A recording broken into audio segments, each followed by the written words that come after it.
Om Jnanatimandasya Gananjana Shalakaya Chakshur Unmalatam Yena Tasmai Shri Gurave Namaha. Sarah, you want to read that, please? Beautiful. I was born in the darkness, ignorance, and my spiritual master opened my eyes with a torch of knowledge. I opened my eyes with full obeisance unto him. Can we do anything about being born in the darkest ignorance? Can you do anything about that? Do you mean once you become Krishna conscious? Yeah, but no, I mean, just the statement here is we were born in the darkest ignorance. Can you do anything about that? Can you change that at all? No. No, correct. Okay, so what can we change?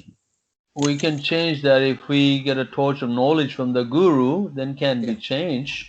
Yeah, especially you want to change it before what? Before you die. Before we die. So if you're born in the darkest ignorance, but you don't want to die in the darkest ignorance, and there is something you can do about that. You have to be born ignorant. There's no other option. We don't have any choice in that matter. But you do have a choice in whether you die in ignorance or you die enlightened. So we want to die in full knowledge as much as possible, fully enlightened. We don't want to die ignorant. We can't avoid being born ignorant, but we can avoid dying ignorant. So, and that's what we're making an effort for in these soul searching sessions, is to get out of ignorance and become more full of knowledge. And Sanskrit knowledge is called, Josh, what's the Sanskrit word for knowledge? It's more than one. Is it Veda, Vidya? Yes, Vidya. Vidya is one word for knowledge. And one word for ignorance is called avidya. So just put an A in front, because remember the A changes the meaning of the word. Like my name, right? Abhaya means without fear. But if you take the A off, it's fear. So fear and without fear, just abhaya and abhaya. And same with that vidya and avidya.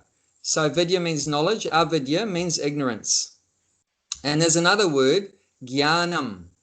Jnanam means knowledge, and ajnanam means ignorance, like that. So we can do something about before death takes place, which who knows when death is going to take place? We don't know that, do we? But while we are living and we have consciousness, then we want to try to purify the consciousness, uplift the consciousness, hear from some spiritual authorities, ideally, who have higher knowledge, and get it from them. And then we want to try to apply that knowledge. And so you're getting knowledge, and then so the theoretical knowledge you're getting, and then you want to apply that knowledge. What is it called? What is it called when you apply the knowledge? So knowledge is one word is jnanam.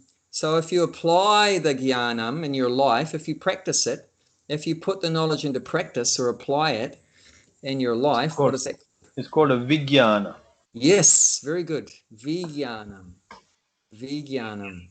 So we want to apply that knowledge in our life, and then you'll get some experience. How do you spell that vijnanam?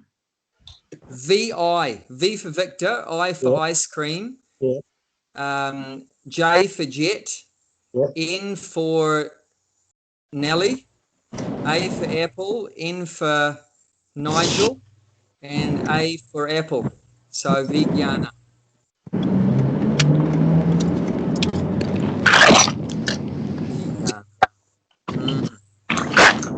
Okay, so let's get some more jnana, and then during the week try to put it into practice. So now this is our jnana time. We get some more knowledge, and then whatever you hear, whatever knowledge you get, then try to put it into practice in your life. Try to apply that knowledge. We don't just want to be armchair philosophers where we know everything, but we don't do anything. We don't want to be just an armchair philosopher. You all know that phrase, right? Armchair philosopher. You're familiar with it? So we don't want to be like just all theoretical, just have a lot of book knowledge. We don't do anything with it.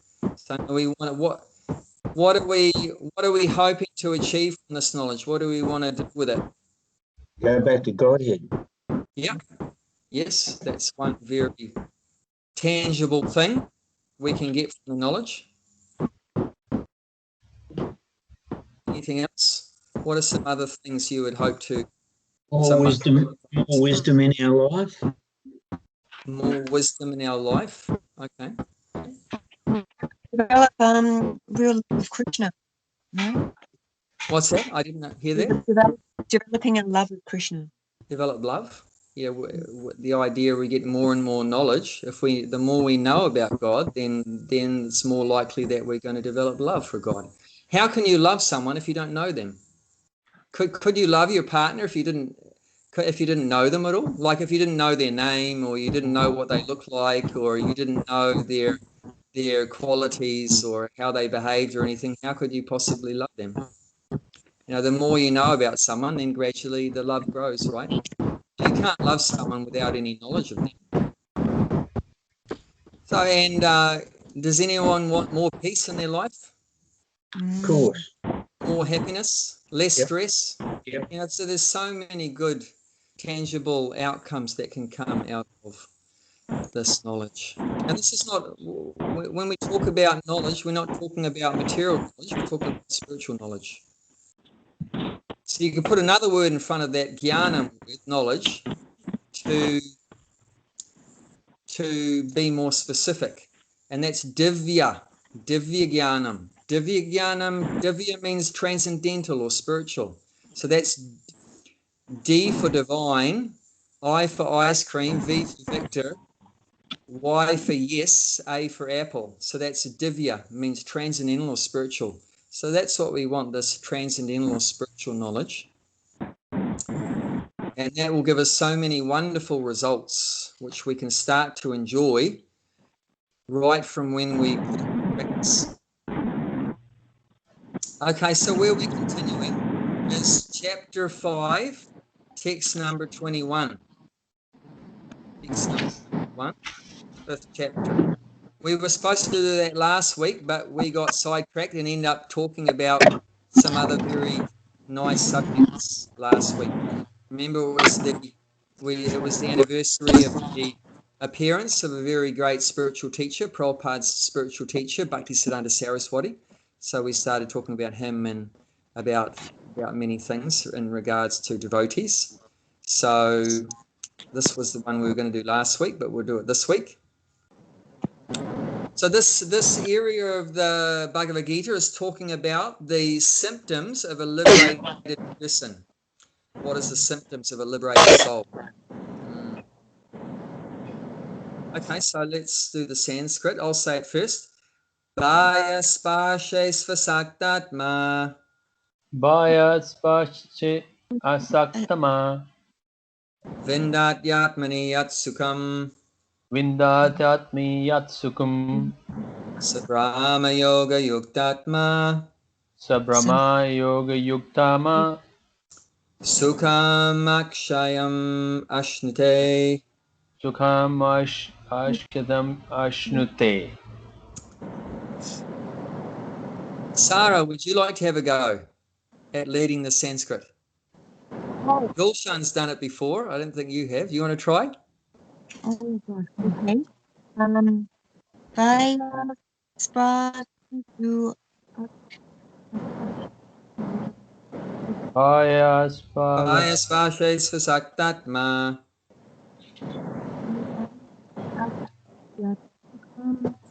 Vindatyatmani yatsukam. Shama. Sabrama yoga yuktatma. Sukham akshayam ashnute. Sukham akshayam ashnute. Anyone else like to have a go?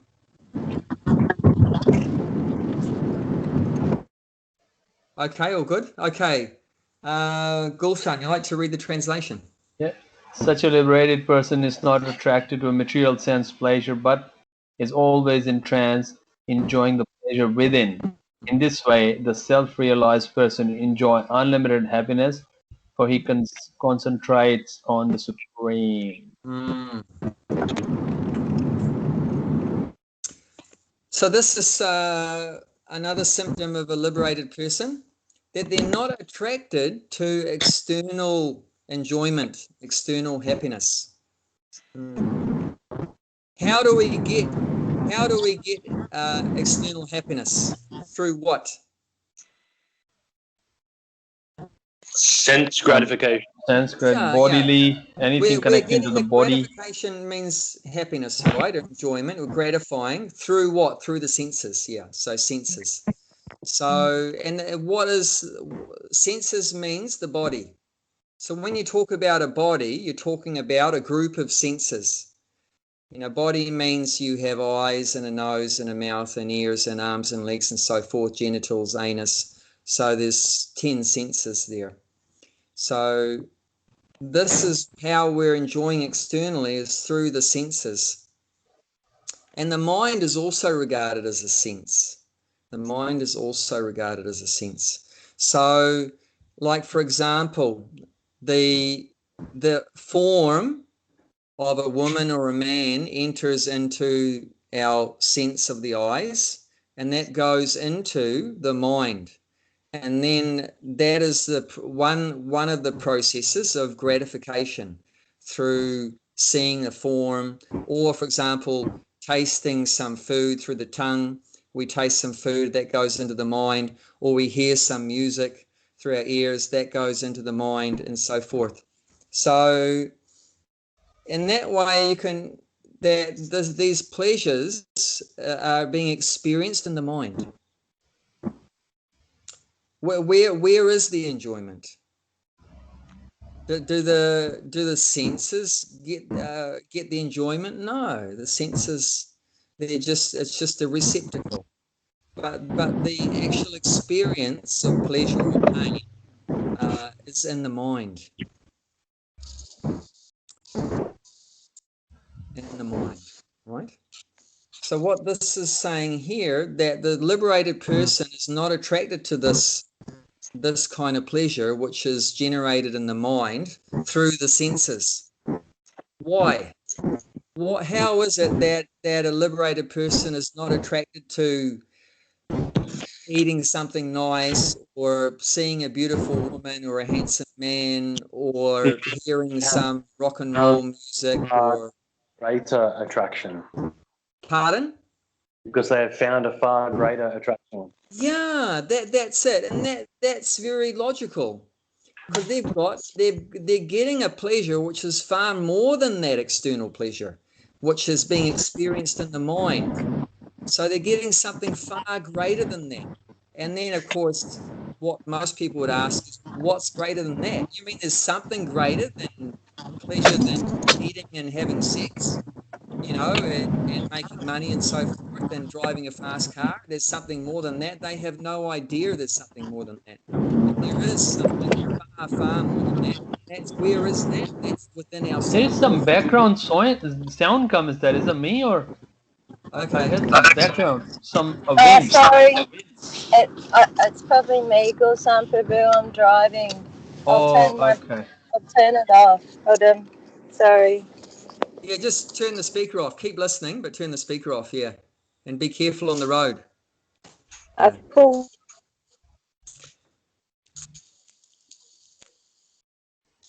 So, and that far greater pleasure, that's from within. But then most people, of course, have no idea about that. So do most people have any other option other than external sense pleasure? Like when I grew up in a materialistic society, how many options did I have for getting enjoyment? Only one. All I knew about was external. That's the limit of my knowledge, is you have to get happiness from outside the body. It's only when I met some transcendentalists in the form of Hare Krishnas that they told me, hey mate, there's another option. You can get happiness from inside. You can get happiness from inside, And I wish I knew that, because I wasted 20 years of my life you know, running after external happiness and just ending up being very frustrated, because that's the problem with external happiness. No matter how much you try to satisfy the senses, they're never happy. Have any one of you had that experience, or maybe it's just me? Oh no. Especially depends on when I got a favorite food. I keep, you know, eating that, but like never end. But like, you know, I want more and more and more. Yeah. So let's look at chapter 3, text number 39, which tells us about the result of trying to satisfy material desires, these external desires of the senses, mind. Abhay Prabhu, you were open to learning, or you were open to other options, but a lot of people, even when they know, they still reject it. So yeah, you they're not ready for greater. Yeah. That's very common. Do you know why that is? Anyone has any idea why that is? Why we're not open to seeing these other options other than external pleasure? Is it because of our culture or lack of information? You know, without looking for the information, is it lack of information in our society? Yeah, but the deepest point is very interesting. What if someone comes to you with the information, but you just automatically write it off? You're not interested in that information.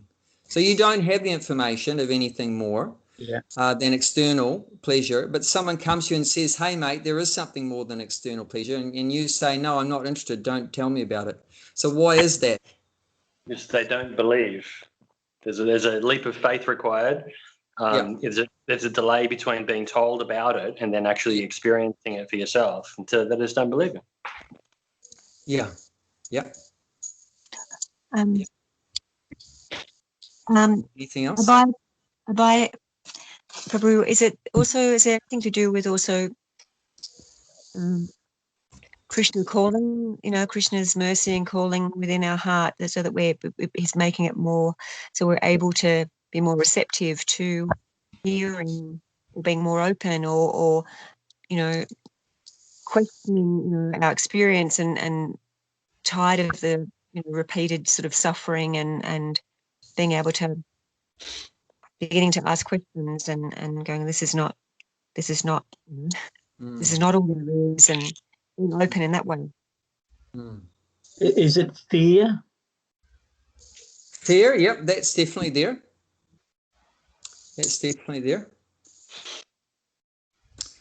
A lot of people, Prabhupada explains in one purport, 4th chapter, text 10, in the purport there, he explains how that some people have suffered so much in this life, just the idea that there's another life after this one scares the hell out of some people. You mean, oh my God, there's another life like this? Oh my, no way. No, this is it. Could be worse. So for people that have suffered a lot in this life, an idea of another life like reincarnation is horrible, you know, that the soul's eternal. So they don't want to hear about that. But that's also a lack of knowledge. They don't get the full idea about what the next life can be like. It doesn't have to be a repeat of the same. There's also on the same line, you know, there's the sunk cost fallacy. Like, this is a phrase that they use in the stock market, actually, right? The sunk cost fallacy. Okay. And what it means is, it's the psychological inclination to, once you've invested in something, if you've invested a lot of money in something and it's going down and it's going poorly, and you really should just, you know, cut your losses and change. But because they've invested in it and they've stuck with it for so long, that they're more likely to actually ride it right down into the ditch rather than getting out and still, you know, having a bit of money left. Yeah. You know what I mean? Yes, You're psychologically invested, so that, and once you pass a certain point, it's like, well, I'm with it till the end and I'm no longer even open to changing my mind. Yeah, like, because otherwise it's just such a big blow to the ego. yeah, exactly. If you Such find a big yourself blow. at 50 years of age and you've invested 50 years and maybe your best years into materialism, and then you're kind of start getting tapped on the shoulder and start having little inclinations that, oh wow, actually maybe I was wrong all that time, and damn. Yeah. So there's many obstacles actually to turning towards spiritual life, and that's why it's so rare. And Krishna actually explains in the Bhagavad Gita itself that out of thousands of persons, only one endeavors for making their life perfect, which is called siddha. And out of thousands of persons, so one out of thousands tries to become perfect, and out of thousands of those that try to be perfect, hardly one achieves perfection. That's something.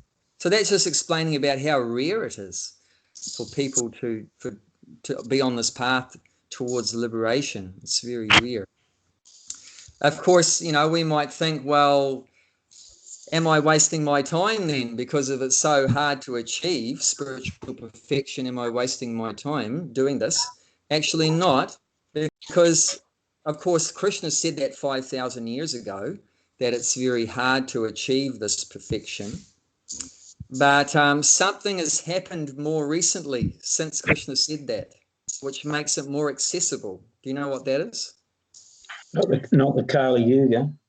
Yes, something has happened in Kali Yuga. Something very extraordinary has happened in this spiritually thorny road. And Kali Yuga is said full of thorny obstacles. It's said in one sloka.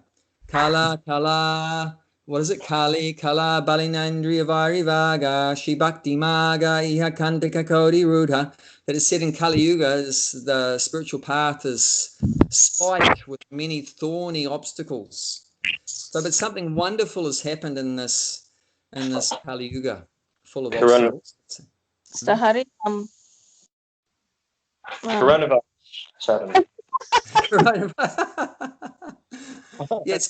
Coronavirus has made people sick of material life and look for other options. So that's there. But even more than that is that Lord Chaitanya came about 500 years ago and just freely distributed pure love for Krishna.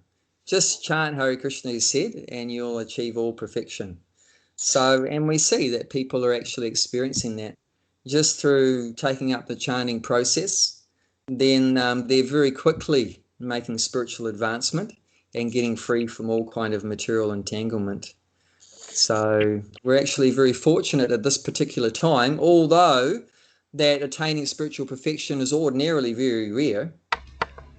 Like even in Lord Chaitanya's time, there was many great Vedic scholars, and they would say that achieving liberation takes hundreds, if not thousands, of lifetimes. So that is the traditional Hindu viewpoint, that to get moksha or mukti takes hundreds or thousands of lifetimes of slowly getting more and more perfect until one actually achieves that liberation. But then when Lord Chaitanya came along, completely turned that whole thing up on its head, and that in one life you can get liberated, in one life. And as we know, the magazine that Prabhupada started and has been continued now is called Back to Godhead. So it's basically meaning, becoming liberated. And that point was made that it can be, Prabhupada said many times, is back to Godhead in this life. So this body will die, and it's not going to take birth again anywhere in the material world. So it means you're liberated, that in this life. But even further, what we learn from the great acharyas, the great teachers, is that as soon as you take up the process, you're liberated. And that's far out. That forget about when death is going to happen. But as soon as you take up the process, you're immediately liberated. You're already free. Even you're within a material body, but you're free as soon as you take up the process seriously and sincerely.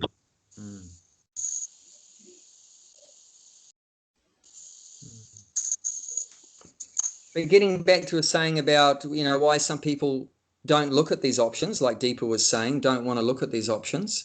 One reason is we get so conditioned. That's why we're called conditioned souls. Many times you'll read that in the books, We're Conditioned Souls.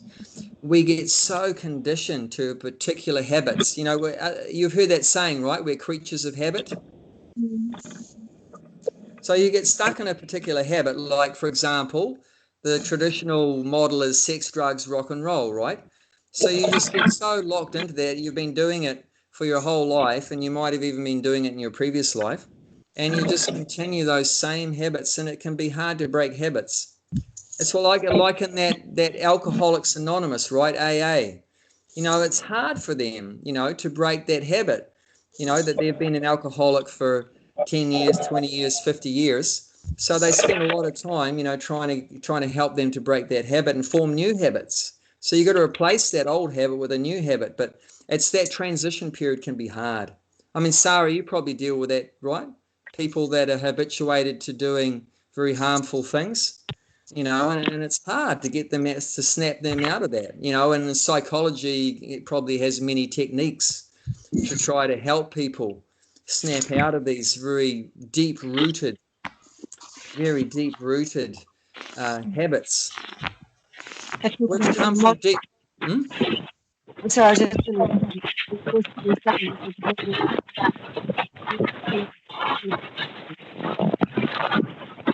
So your voice has got scrambled up. Yeah. Okay. The background noise is back. Yeah, your voice got scrambled. Try again. I was just saying that, just reinforcing what you were saying. There's a model that looks like this at the cycle of change and where people are at on that cycle of change, and and in terms of whether they're open to changing habits or being open to new behaviors or new learning. So yeah, very hard. It's not easy, but it's possible. And what Sarah said before helps us to make the change, and that is that materially we may get to a point where we're very frustrated. We get very frustrated. We try to enjoy external pleasure, and it doesn't work out the way we want. We're looking for pleasure, but we just get misery. And then we look again for pleasure externally, and we get pain. And we look again externally, and we get pain. So after doing that repeatedly, what may happen is we get exhausted. We get materially exhausted. And at that point, what happens is that the pride that we have that, yes, I can make it, I can be happy in this world, gets crushed. And we become a little bit humble. We start to become a little bit, our big pride, our big ego gets deflated, and we become a bit humble. And what's the benefit of humility when that enters into our consciousness? What's the benefit of that humility when the pride goes down and we become a bit humble? How does that help us to start off in spiritual life? You might be open. Because you get the option open to change. What? Open to learn. Learn from who? Your spiritual master. Yeah, to learn from a spiritual master, learn from a devotee. Before that, when the spiritual master would speak, it would say, not interested, no time, get lost, like that, I'm already happy, like that. So this is the kind of response. But if that person come regularly visiting a temple, association makes the difference. He or she started to think that there is another way.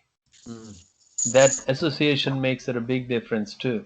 Even if the first week they say, I don't like it all, okay, just have prasad, I'm gone. Next week come, and then slowly you want to come twice a week, 3 times a week. Yeah. And they said, there is another option. I didn't even know about that. Then they slowly. Yeah.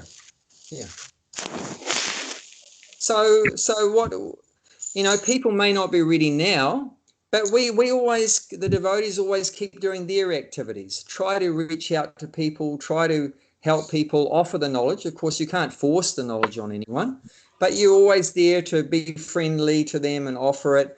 And they might not be ready for it now, but in due course of time and future, they may become ready. And you always pray, you pray to Krishna in your heart to please inspire the people, help the I was people. eating last night, just quick one, outside at the Bhakti tree after finished closing there, 8:30 I was eating there. Next door, the guy lives upstairs, next door shop, and up there's a flat there. He said, I'm living there for 5 years, and I seen here every day at the 5 year, but never come inside. Can I smell your food? Said, okay. He can smell my food, and I said, I give you a little bit to taste with it. He said, okay. And then he took it. I just give a little in a container. It's a 5 years. Every day he goes to 7-Eleven, come back, and it's a 5 years. You open for 5 years. Every day I can see that, but I don't come in. Can I smell your food? I said, okay. And I give a little bit. He took it. And he said, thank you. After 5 years. Yeah. So just be very patient. Sometimes it can take a long time, but we just want to be a friend with everyone, and not everyone will want to take, the knowledge from us. But that's okay. Just be friends with them, and then one day maybe they will be ready, and then we can start to give them some knowledge, and so the road to liberation can be a long road for some. And if we're on the road to liberation now, that may be because we were on the road also in a last life also. So it's not necessarily... You're trying to clean the mirror that has been dirty for generations and thousands of years. It's not going to take easy to clean. Yeah, so that's a very good point. We have to consider that the soul has been in the material world trying to enjoy sense gratification, mental happiness, life after life for maybe millions of lifetimes. Prabhupada indicated that if you've got a human form of life, you've already transmigrated the other 8 million species. There's 8,400,000 species, 400,000 different forms of humans. So we've been through a lot, of sense gratification. So we're addicts. We're addicts for sense gratification. It's very hard for those sense gratification addicts to change. But still the process of bhakti yoga is very powerful. And as Josh said in the beginning, that there's a far greater pleasure we can get inside. And then it becomes easy to give up the external one. All we need to get bring people to the point is just to taste it somehow or other, to get that higher taste. Isn't it? That original Hare Krishna cookbook called The Higher Taste? Yeah, there's a restaurant in Wellington. If you can just get the higher taste even once, then you'll be hooked on it because it's so much better. So much better. So somehow or other, like Gulshan got the person to take a little prasadam. Like today, we had our neighbor come and take some prasadam, and he enjoyed it like anything. He said, wow, this is the best food. This is the best food. Or somehow or other hear the kirtan. Or Sarah was telling me when she was a kid, she saw the devotees chanting on the street and she was attracted. Wow, these are far out people. Wasn't it? What were you thinking?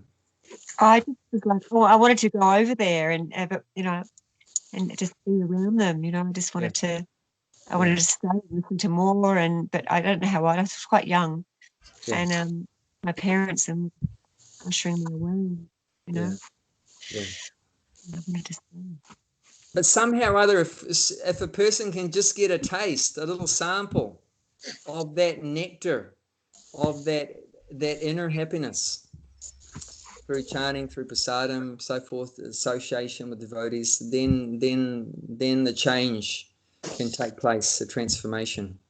So anyway, let's look at this one. As I said, 3rd chapter, text 39, indicates some of the problems with external happiness.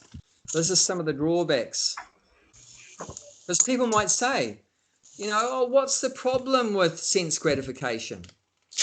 I've got a great job. I've got a good family. I make lots of money. I've got a great house, a nice car, everything like that. But let's look, what are some of the problems? Who wants to read it? Thus, go for it. No, you go for it. Thus, the wise living entity's pure consciousness becomes covered by his eternal enemy in the form of lust, which is never satisfied and which burns like fire.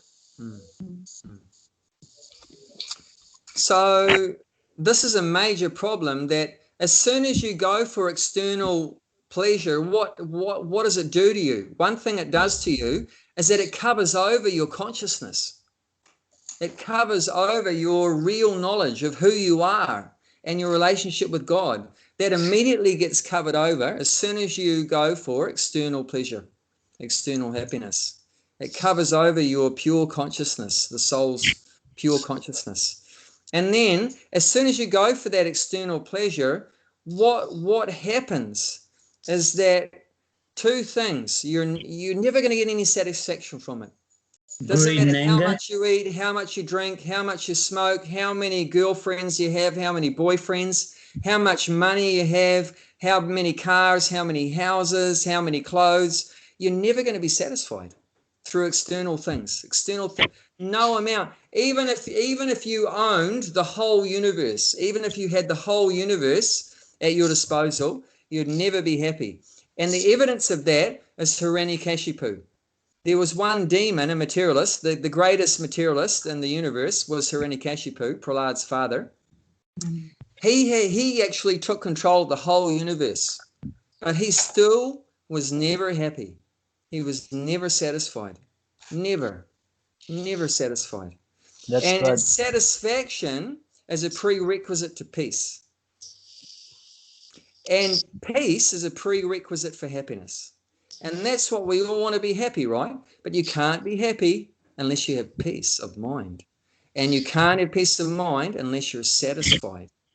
And you can't be satisfied if you're not spiritually connected.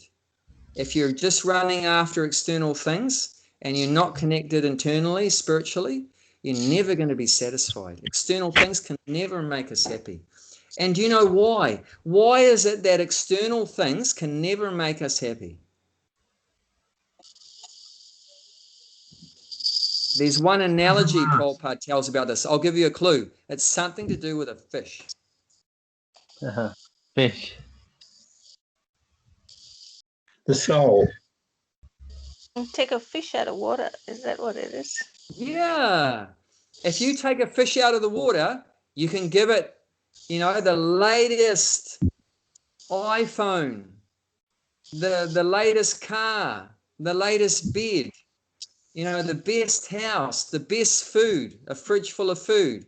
Doesn't matter what you give that fish, but as long as it's taken out of the water, it's not going to be happy by anything there. What's the only thing that'll make that fish happy? Put it back in the water. Put it back in the water. The soul doesn't belong in this material world. This is not our real home. We don't belong here. Doesn't matter what you give the soul here. The soul can never be happy in the material world through external things because this is not our normal environment. This is not our natural condition of life. This is an unnatural, artificial life for the soul. We're like a fish out of water. You plonk us back in the spiritual world and we're as happy as Larry. Because that's our real home. Like Prophet said, back home, back to Godhead. That's where we belong.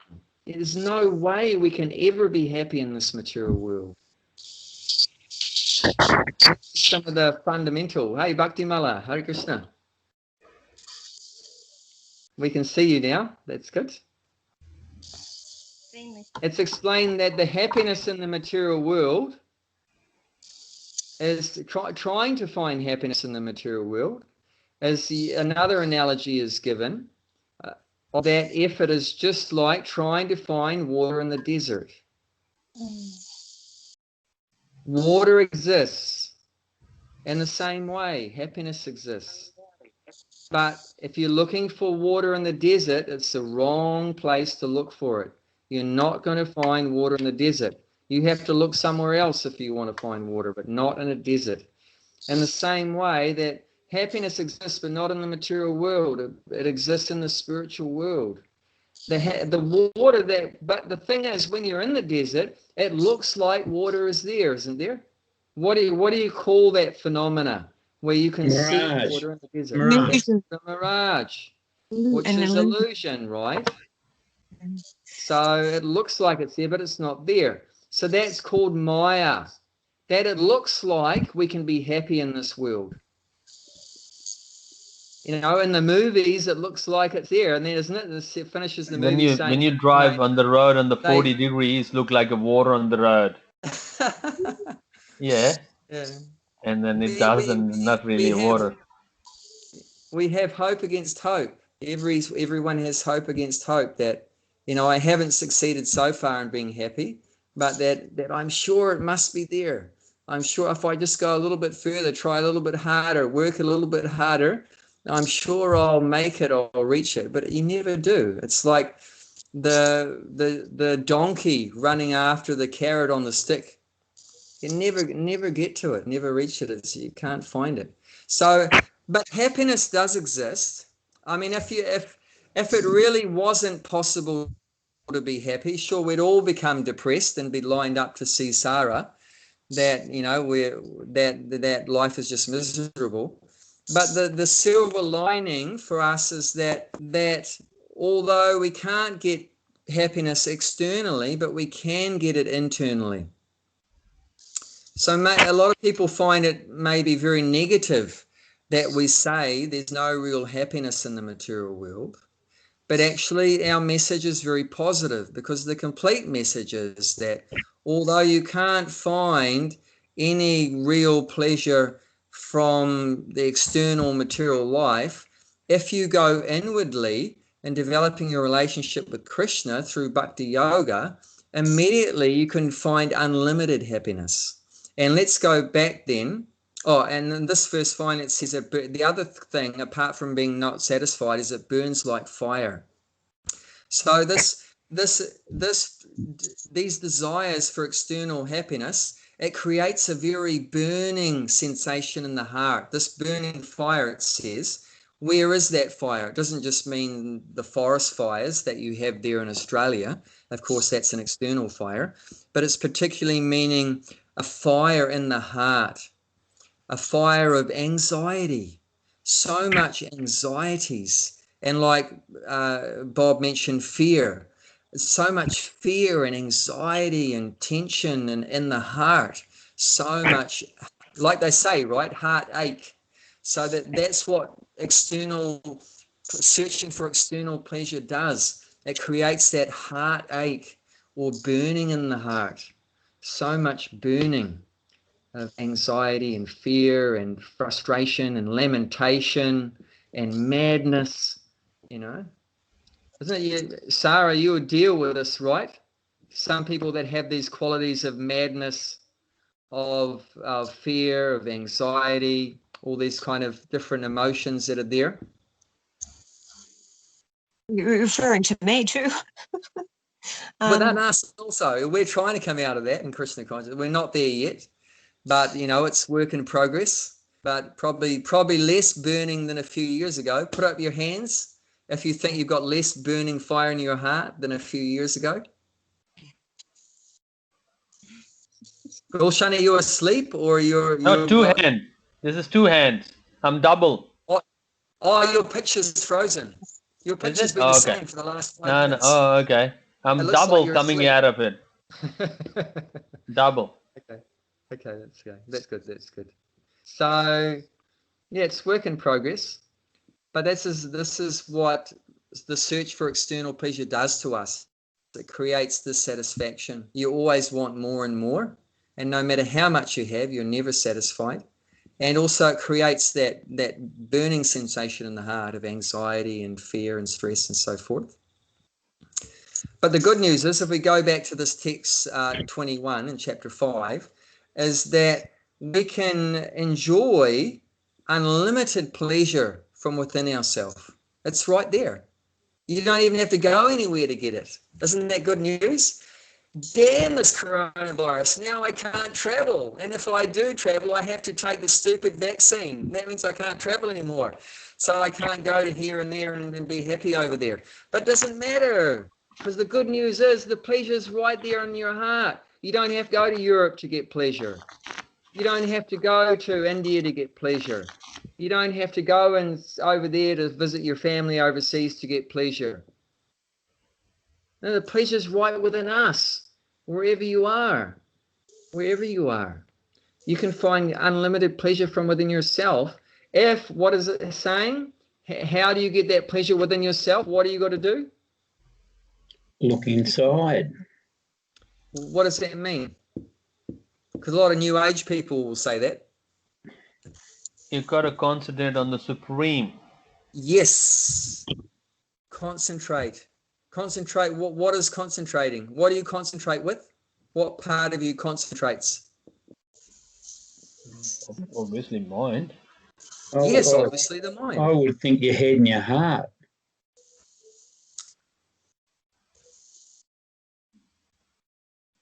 Concentrate with the your heart, head. but yeah. See, in the Vedas, what's understood, the mind isn't up here. The mind isn't in the head. The mind is in the heart. The subtle body, which is, what is the subtle body made of? 3 things. I'll give you a clue. 3 things. Mind is 1. What's the other 2? Bhakti Mala knows. She's just not sharing it with us. Air and water. She was in the original classes where we discussed all these things. Is it the Atman and Para-Atman? That's in the heart, but I was specifically saying the subtle body. So there's the Atma and the Paramatma in the heart, and then around those 2 individuals, there's a subtle body. So what is the subtle body made of? 3 things. Mind is 1. What's the other 2?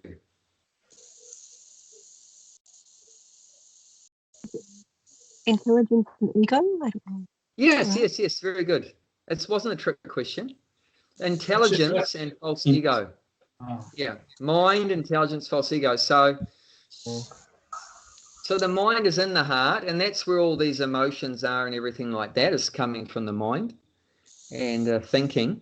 So as the functions of the mind, as Prabhupada explains, thinking, feeling, and willing.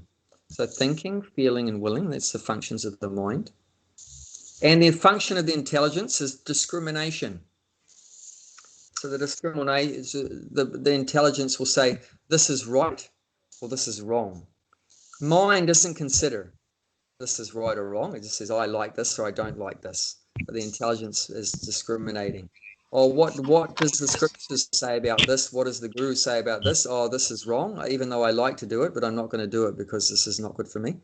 Like that. So there's intelligence there. And false ego. So false ego is that false identity. That false identity where we think we're the body, where we've forgotten that we're the soul and we identify with the body, and we're trying to find happiness for the body. So that's false ego. So that's also there in the heart. And that's surrounding the soul and the Paramatma. But concentrating on the Supreme, so that's with the mind. And so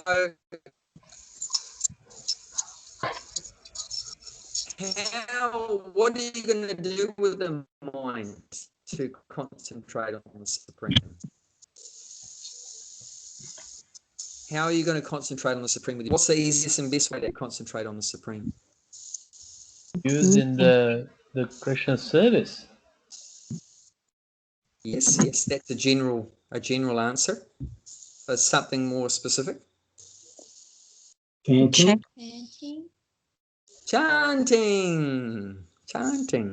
So we can just concentrate the mind when you're chanting. Hare Krishna, Krishna Krishna, Hare Hare, Hare Rama, Rama Rama, Hare Hare. So when you're doing that, you're actually concentrating on the Supreme.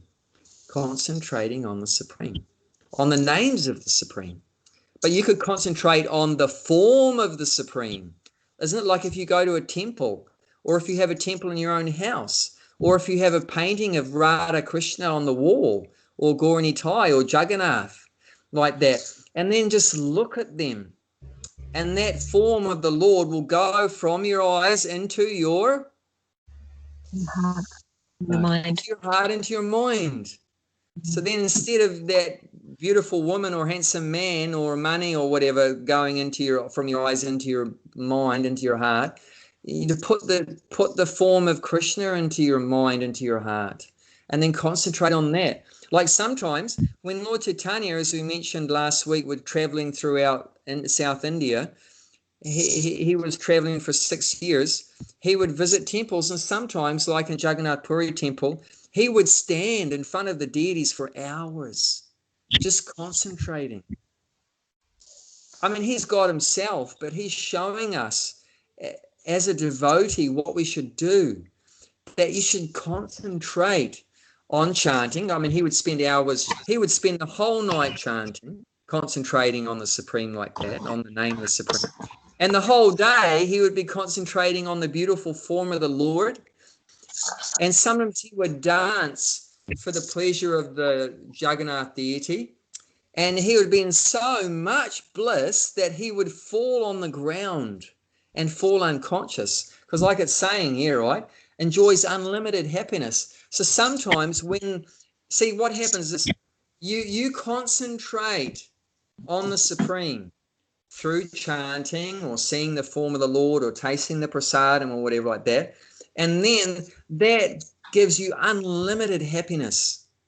And then sometimes your senses become overloaded because it's too much happiness. You know, what's our capacity? Imagine you've got a 1 liter bowl, and what happens if you put 10 liters of milk into a 1 liter bowl? What's going to happen? Overflowing. It's going to overflow. So that's what happens. When you connect with Krishna, you have a certain limited capacity to receive love. But how much capacity does Krishna have to give you love? Do you know? Unlimited. Unlimited. If Krishna puts 1 drop of his love on your head, you are drowning, mate. If he puts 1 drop of his love on your head, you will drown in bliss. You will drown in ecstasy. You know, and he's a whole ocean of love. But even just 1 drop will completely satisfy you. You know, that's what we're after. Is that and Prabhupada explained, don't try to see God, but act in such a way that God will want to see you. Does that make sense? Because people say that, right? Oh, like Josh indicated, people don't have faith. They don't. But it's like a leap of faith. They don't see God or whatever like that. So people want to see God, but the point here is that don't try to see God, but act in such a way that God will want to see you. So we want to not try to see him, but try to attract his attention to us. And you do that by doing, like Gulshan said, by doing devotional service, you know, by trying to distribute prasadam, dance nicely, like Lord Chaitanya was trying his best to dance beautifully for the pleasure of the deity, for Jagannath, like that. So we should try to act in such a way which pleases the Lord. And that any activities that please the Lord, it's called devotional service. And there's 9 kinds of devotional service. Do you know what the 9 kinds of devotional service are? What are the 9 ways? Is it in the Bhagavad Gita? Is it in the Bhagavad Gita? Yeah, remember I showed you, it was in that purport, remember? You asked me that question. Yeah. And it was, which purport was it? I can't remember, but I told you last week. 9 ways to see God would be eating, hearing. No. 9 ways to please God. 9, not to see him. Of course, if you do please him, then you will see him afterwards. Of course, if you do please him, then he will come to you and you'll see him. But first of all, we have to please him. Don't want first of all that I see him, because you're not qualified to see him. First become qualified to see him. How do you become qualified to see him? You've got to please him first. develop a relationship with him. Try to please him and develop a relationship with him. And then when he's pleased, then you'll see him. But don't start off saying, I want to see him first and then I'll serve him. It doesn't work like that. Was one of them devotional service? No. We're talking about 9 kinds of devotional service. So it's all devotional service, but 9 kinds of devotional service, or you could put it another way, 9 ways, 9 activities that please God. 9 different activities that please God. And we said one of them is chanting. Yeah. Chanting. Hearing. Remembering. Yes. Remembering. Tasting with the prasadam. That's sort of included in rendering service. Yep. So that's one of them is dasyam, means rendering menial service. Yeah, and one of them is worshipping. So going to worshipping the deities at the temple. Yeah, worshipping. Yep, worshipping is one. Archana. Serving the Lord's lotus feet. Yes, serving the Lord's lotus feet, part of Savanam. And praying, Vandanam, praying. That's one way we can serve him, through praying.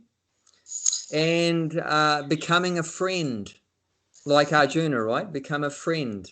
Make the Lord your friend. He's my friend. Who's my friend? Rulsan's my friend, Bob's my friend, Bhakti Mala's my friend, Sarah, Deepa's my friend, but also Krishna's my friend. We should live like that Krishna's my friend. Why is Krishna our best friend? You tell me. Why is Krishna our friend more than anyone else? There's a part of the Krishna in us. He's Paramatma and we got Atma. She's connected. Okay, you're getting very close. So what is it about him being in the heart that makes him our friend? How long does he stay with us? He resides inside us. Yeah, he lives with only this one life? No. Oh. Before and after. We left him, but he's never left us. He's never left us. Now you tell me any second person that's never left us. Even in this one life, you'll be very hard pressed to find one person that never leaves us, even in one life. What about 1 million lives? What about 8 million lives? He's the only one that's tagged along with us through thick and thin for millions of lives because he loves us. And he's hoping that we're going to turn back towards him. And he never gives up on us. He never gets angry with us. So realizing that and acting in that way, that he's our friend. So that pleases the Lord. When you see him as your friend, he'll be pleased with you. And then also the final one is Atmanivedanam, which means surrender everything. I surrender my body to you, Krishna, my words, my wealth, everything I have, whatever I have is yours. My body, my mind, my words, my wealth, it's all yours. So complete surrender. Self-surrender. So these are 9 different ways that we can please Krishna.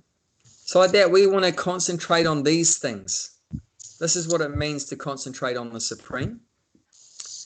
Through hearing to concentrate, or through chanting, or through, like I said, that looking at the deity, like that tasting prasadam, like that some aspect related to Krishna, to God, to concentrate on that, focus on that. And if you do that, then you'll start to experience more and more pleasure from within yourself. More and more pleasure. And the devotee can be very happy even without any material things. Even your health might be very bad. The body's health might be bad. You might not have a proper house to live in. You might not have proper food to eat. You might not have even proper clothes to wear or any kind of material facilities. So ordinarily, of course, a person would become very depressed if they didn't have, material things to enjoy. But a person that's enjoying their relationship with Krishna, Supreme, they can be happy in any circumstance, in any situation. If they live in a palace, they're happy. If they live in a shack under a tree, they're happy. If they have a sumptuous feast, they're happy. If they have only a little bit of rice and dal, they're happy in any situation. If it's super hot summer, they're happy. If it's freezing cold winter, they're happy. So it doesn't matter any of the external situations, but they're always happy. Why?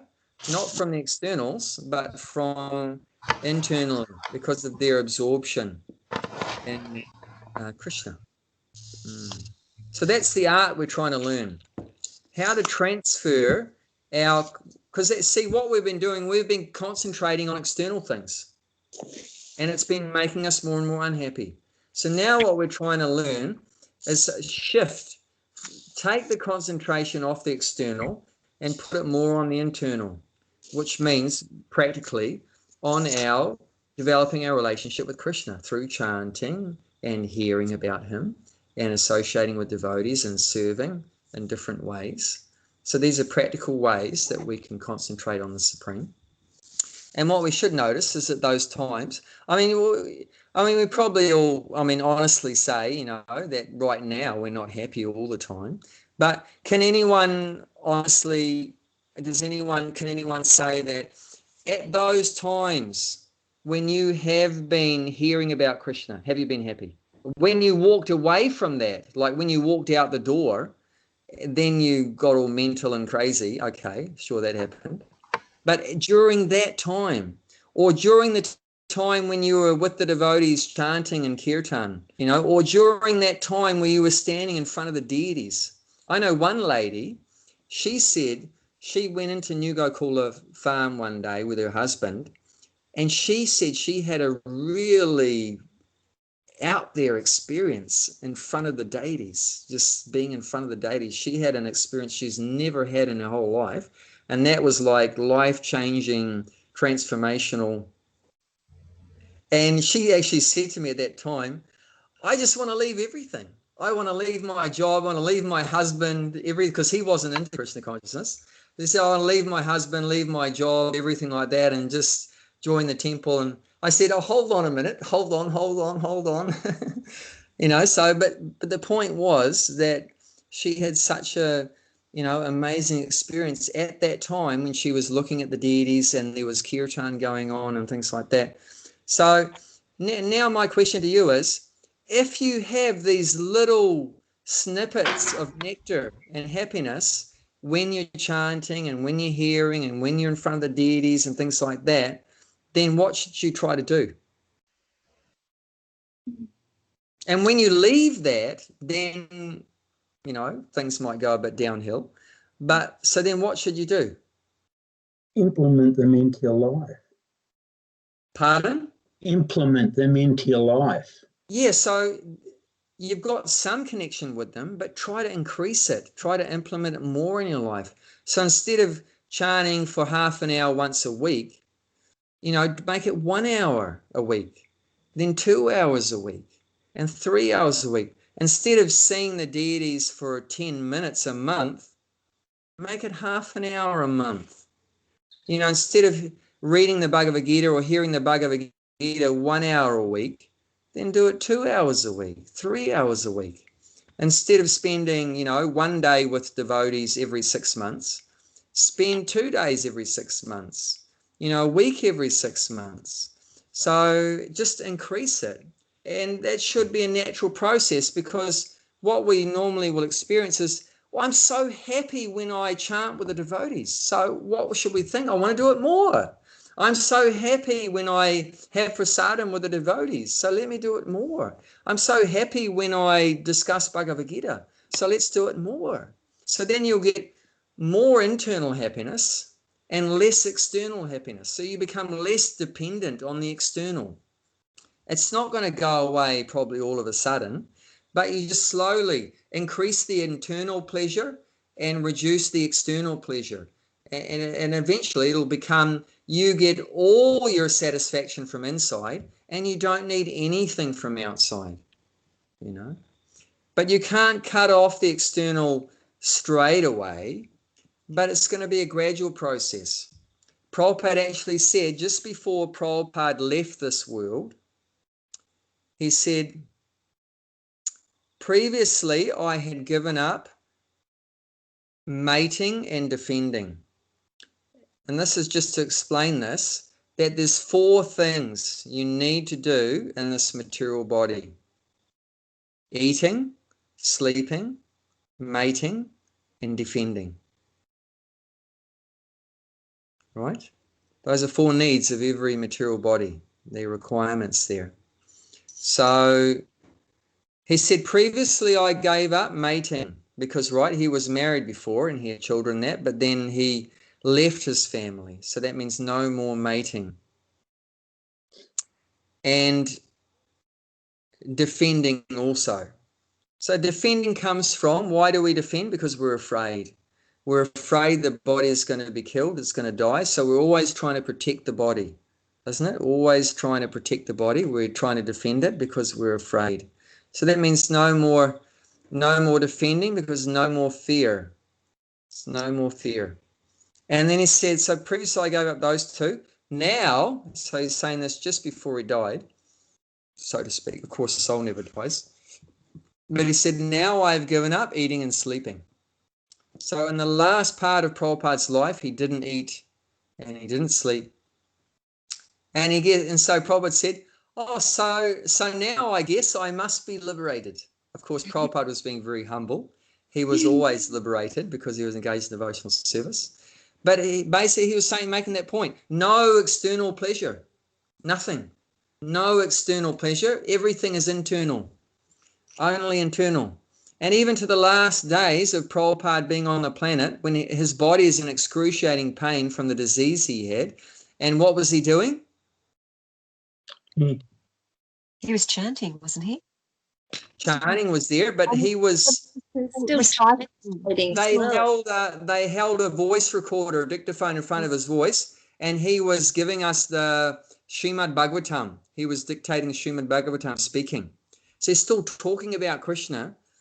Now, ordinarily, before someone dies, they're not going to be talking anything sensible. They might be screaming, but they're not going to be talking anything sensible.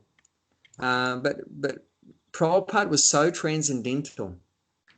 His mind, even at that point, is so concentrated on the Supreme. I mean, you have to concentrate a lot if you're going to be writing a book, right? So that you can actually read those verses that Prabhupada gave us on the last days that he was on the planet. It's amazing. So clear consciousness. It's the 10th canto, Srimad Bhagavatam, 13th chapter. That was as far as Prabhupada. The 10th canto has 90 chapters. So the last one Prabhupada gave was the 13th chapter, which is the prayers of Lord Brahma, if I remember rightly. So that 13th chapter, Prabhupada was speaking that on his last days on the planet. And it's so pure, those words, so clear, so much concentration. He had to be able to speak those words, so beautiful words, what is written, Ordinarily, it would not be possible to have such a clear consciousness at that time. But that's Krishna's mercy. That's Krishna's mercy. If you have that desire to concentrate on him, Krishna will help you. And one time a great spiritual teacher, Ramanujacharya, he asked Krishna in the form of a deity, and the deity was actually speaking to him. That's talking about, just what extent you can have a relationship with the Supreme, is actually to the point where the deity will talk to you. So he was, and the deity is there today in South India. You can go there. That is a deity of Vishnu that's lying down. Very unusual. Normally they're standing up. But this deity is a Vishnu deity lying down. And he's many meters long. I can't remember how long. You can't see him all from one place. You have to go into different rooms to see him from his foot to his head. He's huge. So he asked the deity, "My Lord, what will happen to your devotee if he cannot remember you at the time of death?" The deity was silent for a moment.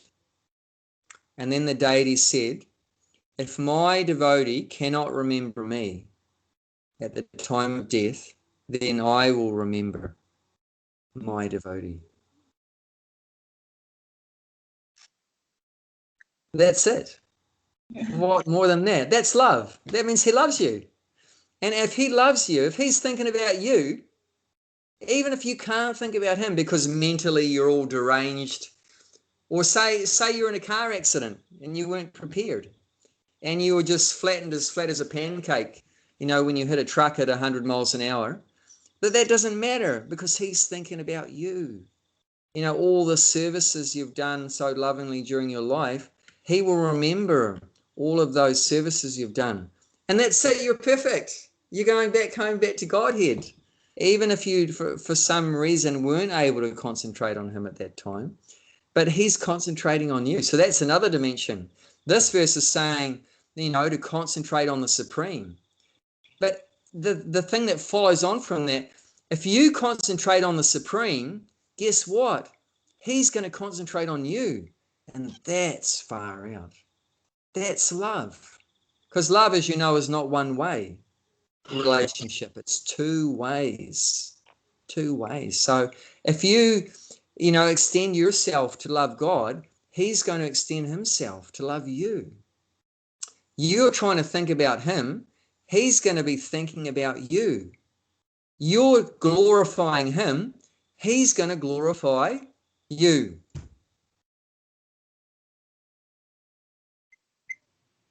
What's an example of God glorifying his devotee? Do you know any?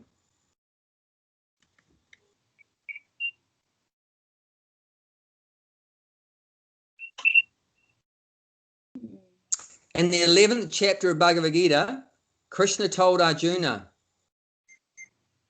I have already killed everyone on the battlefield in my form as time. Means God had already decided that everyone that came to that battle was not going home. That was destiny. It was already destined by him that no one was going to return. Everyone was going to die. That was his plan. That's God's plan. Can God's plan be interfered with? Is it possible that God's plan won't happen? I wouldn't think so. Correct. So then what's the need of Arjuna to kill anyone, right? Arjuna can just sit back and, okay, Krishna's going to kill everyone. But Krishna said, all I want you to do, Arjuna, I've already decided they're all going to die, but all I want you to do, Arjuna, is I want you to be my instrument. Through you, I am going to kill everyone. Through you, I'm going to kill everyone on this battlefield. And guess what? Because you're my instrument, you're going to get the credit. Not me, but you, Arjuna. Krishna's the one that actually did everything. But because Arjuna did the work, then Arjuna gets the credit. And why is that? Because Krishna loves his devotees. Krishna wants to glorify them. Krishna wants Arjuna to be famous. He doesn't care about himself being famous. He wants his devotee to be more famous than him. And that's love. If you love someone, you always put them before you. Isn't it? Mm-hmm. I mean, just look at the cover of the Bhagavad Gita. Who's got the best position?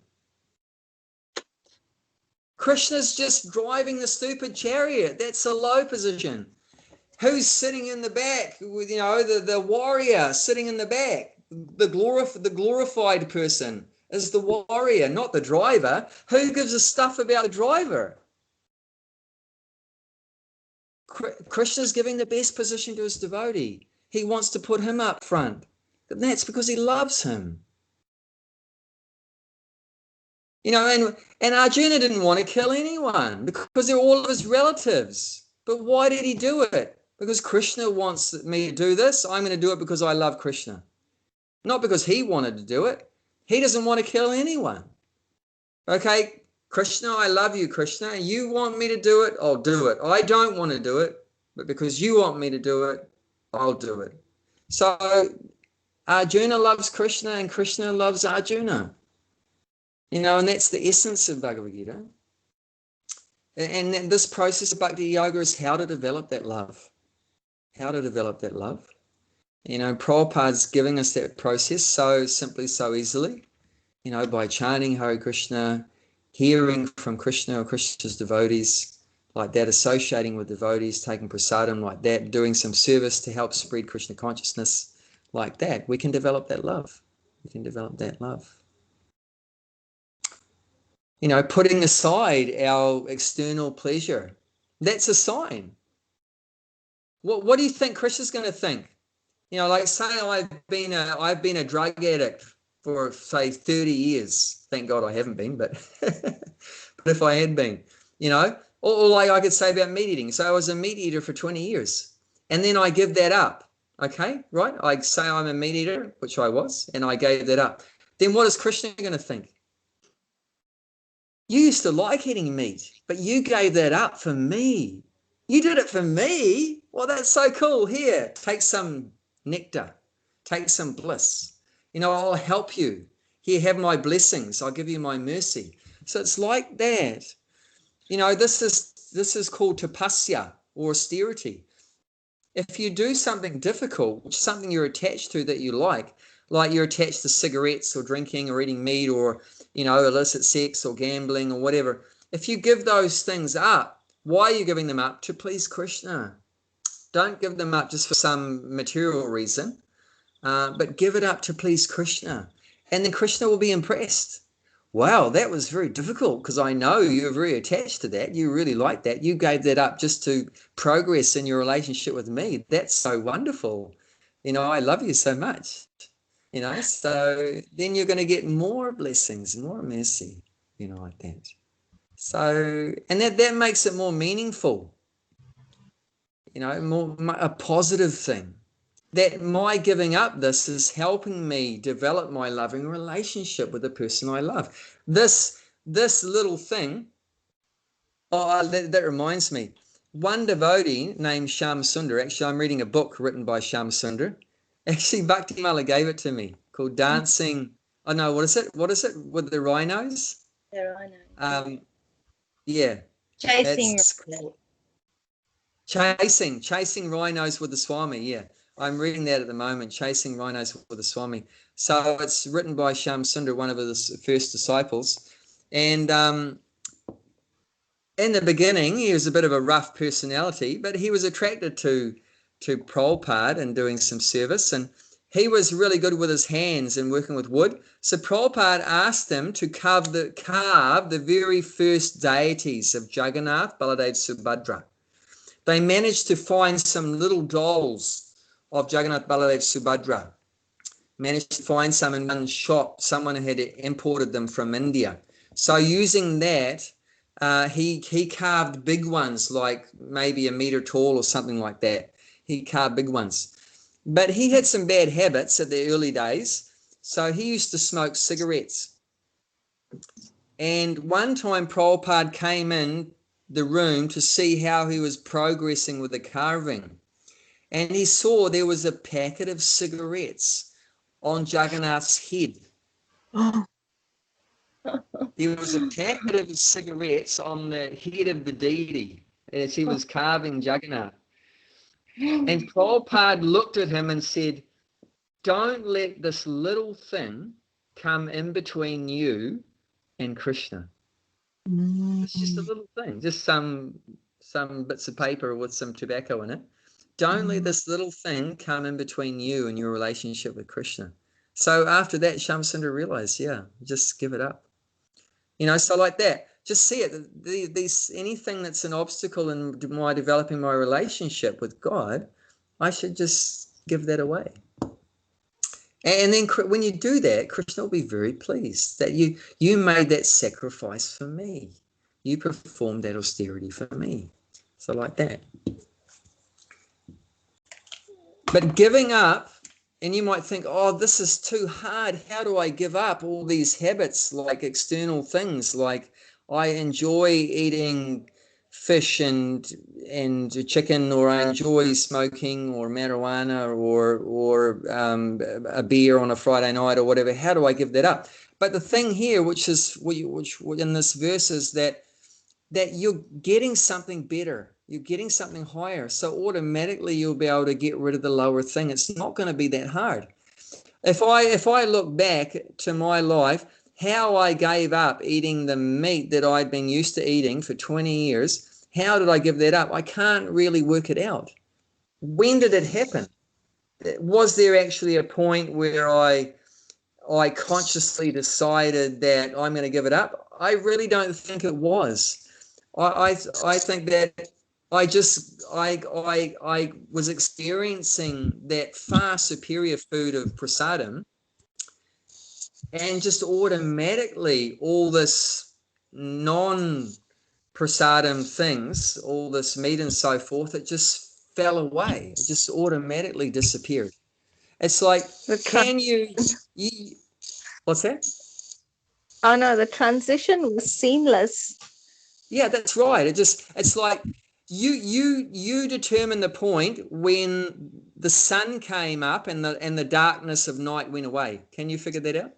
Uh-huh. When was that point when the sun came up and the night was gone? It just sort of boom, boom, simultaneously. One came, the other went, and you can't, it's not like, you can think about it that there was night and then there was day. No, automatically, one replaced the other. So it was like that.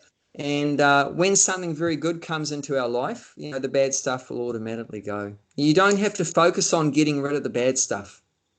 What you do need to focus on is the good stuff. Focus on the chanting, like it's saying, concentrate on the Supreme.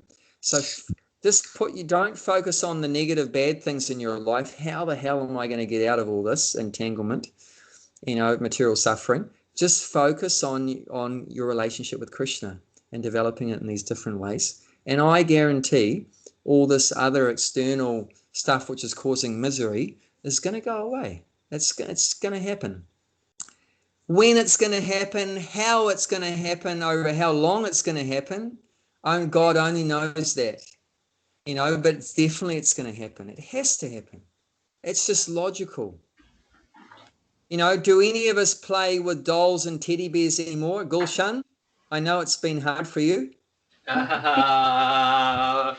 not that easy to give up, but I'm trying that. When did that happen? And like Lego, I remember I used to play with Lego. Bob, did you have a Lego set when you were a kid? Meccano set. Meccano. Remember the Meccano set?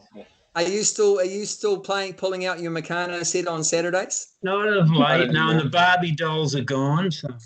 Oh, you were playing with the Barbie doll? Just like you, yeah. Yeah. Oh, there's a question mark. So what happened? How did that drop away? Because you replaced it with something better. I remember when I was a teenager, I got my first car. And as soon as you get your first car, then what happens? Out goes the bike is gone. The push bike is gone. The push bike's gone. And when you got your push bike, then the Meccano's gone. And like that. And when you get the Meccano, then the thing before that, then the sticks and stones are gone.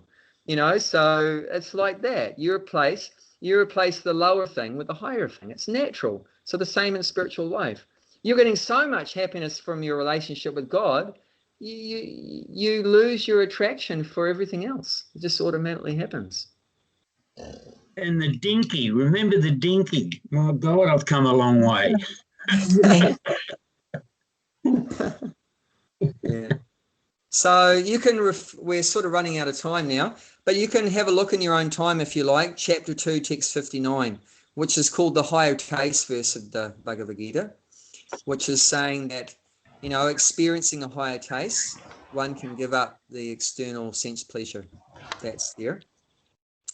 But this is a short purport, so we'd just like someone to read the purport. Who wants to do that? And no need to read the Sanskrit, just read the English.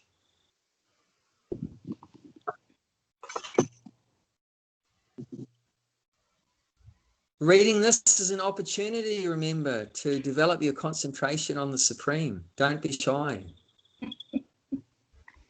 This will increase your concentration on your relationship with the Supreme. 24, aren't we? 24? 21. 21. Go on, Bhakti Mala, you have to concentrate. Oh, no. Oh, Partha, how can a person who knows that the soul is No. That's the wrong one. 2 to 21? No, 21. Five. Chapter 5. Chapter 5, text Okay. 7. Okay. Such a liberated person. Since I have been engaged in the transcendental loving service of Krishna, realizing ever new pleasure in him, whenever I think of sex pleasure, I spit at the thought and my lips curl with distaste. A person in Brahma Yoga or Krishna consciousness is so absorbed in the loving service of the Lord that he loses his taste for material sense pleasure altogether. Someone else want to take over? High pleasure in terms of matter is sex pleasure. The whole world is moving under its spell, and a materialist cannot work at all without this motivation. But a person engaged in Krishna consciousness can work with great vigor without sex pleasure which he avoids. That is the test in spiritual realization. Spiritual realization and sex pleasure go ill together. A Krishna conscious person is not attracted to any kind of sense pleasure due to his being a liberated soul. So why did Prabhupada bring up sex pleasure particularly rather than any other pleasure? Because it's said that sex pleasure is the highest external pleasure in the material world. Although he did mention on one occasion there is a pleasure more higher than sex pleasure, external. Murder. That's killing. Killing. Because when you kill something, there's that feeling that you're in control, that you're the controller. So there's like a kind of perverted pleasure there, that you're playing God, that you're in control over life and death for this particular being. So there's that big ego there, that ego inflates that you're in control. But generally, it's said the highest pleasure is the pleasure of sex. But even that, a devotee is disdains or finds very distasteful. I mean, how many people in this world at this moment would you say would spit at the thought of sex? I guarantee very few, because most people love thinking about the ideas of sex. They wouldn't think anything bad if the thought of sex came in their head. And it's not saying, also interestingly, it's not saying that he never thinks about sex. See, as long as you have a material body, you have to consider that. This is a very interesting point some of the teachers bring up. As long as you have a material body, material thoughts may enter your mind. So don't think that an advanced devotee never has any material thoughts come in the mind. Not necessarily. As long as you have a material body made up of material senses, you may get mundane thoughts come in your head, like sex or whatever.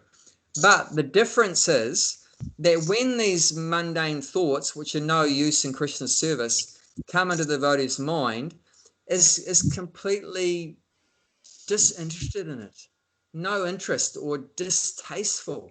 Because why? How is that possible? People would question, how could someone not be attracted to, not interested in sex life? And that's because he's getting something far, far better than that. And people will naturally question, what do you mean, something better than sex? That's impossible. But actually, there is something far more greater than that, far more greater. So he's obviously experiencing something far greater. And it's also interesting, if you know something about the person that said this, which is Sri Yamunacharya, who's mentioned in the first line of the purport, that's the name of the person that said this, that he spits at the thought of sex when it comes in his mind. He used to be a king. And what does it mean to be a king, especially in Vedic culture? You have access to lots of sex. Kings would generally have many wives, and many wives means lots of sex. And these wives, they're all completely beautiful women. They're all princesses of this kingdom and that kingdom. And so he has a lot of money and a lot of women.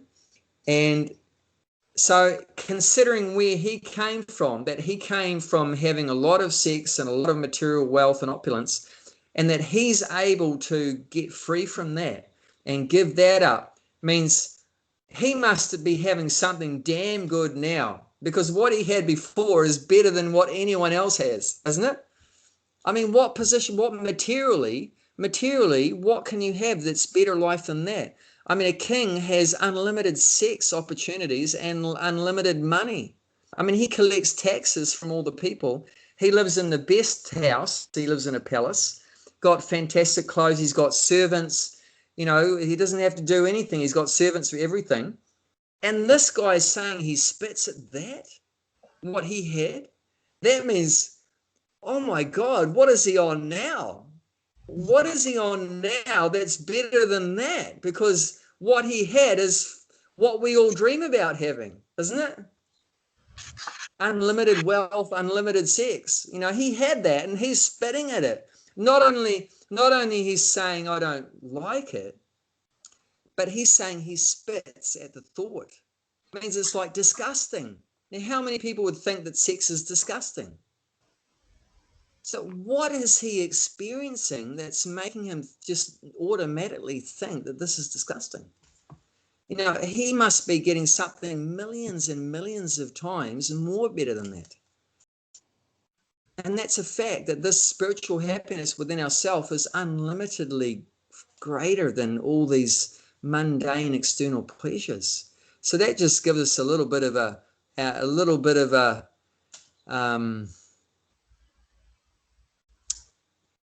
what to say? Just a little bit of an idea what we can look forward to in spiritual life. Just happiness far, far greater than the greatest material pleasures. So it's very exciting, and we should just take up these very positive engagements, which is helping us to concentrate on the Supreme, and then see where it takes us. And what we may find is that we automatically become very detached from material things. And one thing I just want to say, I know I've gone over time, but very important also, what some, I know people that have read these books misunderstand, which I don't want you to misunderstand, where it says spit at the thought of sex, that doesn't mean he's spitting at women. Some people take it in that way, and that's wrong. Doesn't mean he hates women. Because he's spitting at the thought of sex. He doesn't mean he spits at women. Doesn't mean he sees women as bad or evil or something like that. Doesn't mean he treats women badly or thinks lowly of women or anything like that. He's spitting at the thought of his own desire to exploit women. His own desire to try to gratify his senses by exploiting a woman, by using her body for enjoyment. He spits at that desire. He's not spitting at the woman. There's no fault to the woman, but spitting at that I used to think that happiness comes from exploiting someone else's body. That's just disgusting. You know, what kind of pleasure is that? Just exploiting someone else's body. You know, so that, but it doesn't have a bad attitude to women or spitting at. I know some people would actually, some men, if a woman walked past, the men would spit at the woman. But that's not what it means. It doesn't mean that. You don't go and spit on a woman and think that they're horrible or something. But it's your own perverted desires to try to gratify yourself through some external means, like sex is one, or food is another, or money is another, or anything external. That's all the same basic principle. Does that make sense? Understood. Yeah. Yeah. So would anyone like to say anything about any of these things? Some things may be controversial or something needs some further clarification. Does it all make sense? Yes. Sense. And interestingly, Prabhupada says also, like, Also, you want to progress in any subject, you have to pass a test, right? In your exercises area, Bob, was there any tests? Many. Many tests, Many right? tests. And your psychology, was there any tests? Oh, yes. Deeper, and your accounting, was there any tests? I'm sure there was. So many tests. Lots of them. So in spiritual life, is there a test? Yes. Yes, One of the tests is how detached are you from sex desire? That's one of the tests. How advanced you are is how free you are from sex desire. Doesn't necessarily mean that you're not having any sex. Of course, it may do too. Especially if you're a brahmachari or sannyasi, means strictly, or vanaprastha, strictly no sex. But for a married person, grihastha, there may still be sex there, may not be also, case by case.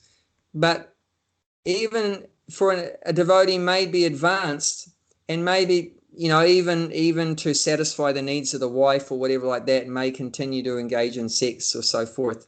But there's no desire for it. You're just as duty. Just like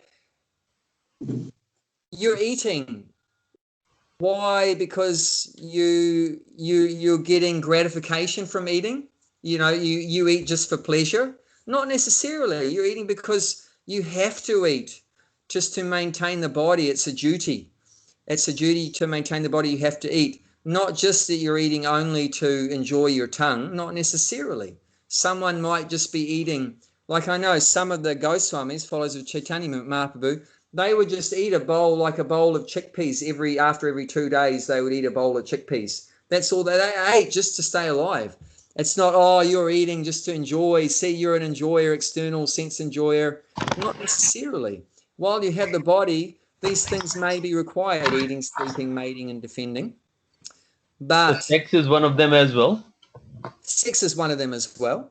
Of course, we know that you can live without sex. But the food you can't live without. Said to be a necessity. But generally, like Prabhupada said, generally in the material world, every man needs a woman, every woman needs a man. So that's like a general principle.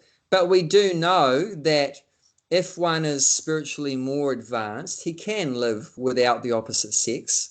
That can be there. So one can live without that. But my point is that it is possible that, a devotee still may have sex, but he doesn't have an attraction so much for that activity. And gradually that attraction will reduce more and more and more. And like Prabhupada's saying, that's the test. So gradually sex life will become less and more concentration on Krishna in different ways. But even if one is still engaged in sex because one does have a partner that requires that or whatever, then that can continue. But that's not where one's main pleasure is coming from anymore. That's the main point. Where are you getting your happiness from? Is it just from some temporary external thing? Or is it from inside? See, internal pleasure can be 24/7. That's a lot better than half an hour once a week or whatever, half an hour a day, and even that, the pleasure is minute compared to that what one's getting spiritually. Like I said, sometimes the devotee cries, the tears come out sideways. Sometimes the devotee falls unconscious. That's a hell of a lot of pleasure. I've never seen anyone. Have you ever seen anyone who's eating a meal or having lost your voice? sex? Huh? You're full of happiness, Abhay Prabhu. You're full. We lost you.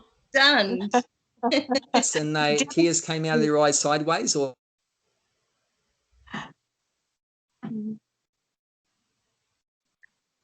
I've got a question. I don't think we really want to talk about. I've got a question. Haridas, can I ask you a question?